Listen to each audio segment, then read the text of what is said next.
Patuloy ang search and rescue ng otoridad sa mga nawawalang individual mula sa malawakang pagbaha sa South Korea at tumagilid na bangka sa Vietnam.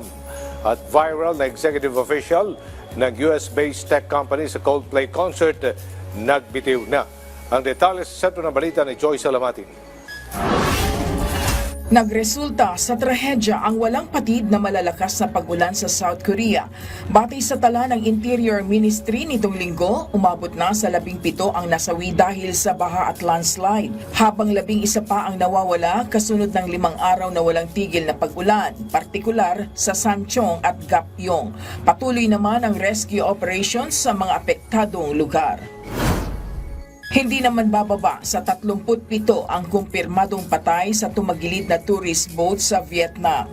Batay sa ulat, nasa 48 Vietnamese na pasahero at 5 crew ang sakay nito nang tumagilid dahil sa masamang panahon. Nasa 11 na umano ang na-rescue ng mga otoridad, kabilang na ang isang batang lalaki na natrap sa loob ng bangka.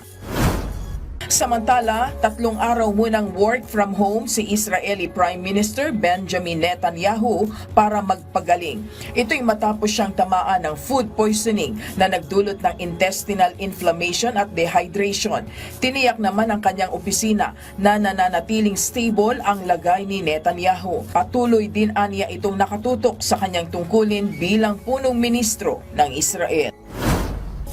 Sa Estados Unidos, tuluyan nang nag-resign si Andy Byron bilang CEO ng US-based tech company na Astronomer. Ito'y matapos siyang mag-viral sa Coldplay concert noong 1 linggo.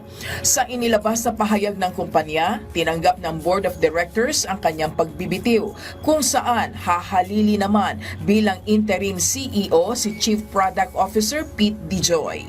Binigyang din rin ng Astronomer ang standard values and culture ng kanilang kumpanya, lalo na sa executives na hindi nila nagawa ni Byron.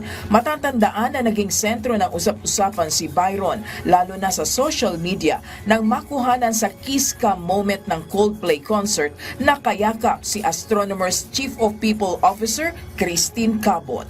Joy Salamatin para sa Pambansang TV sa Bagong Pilipinas.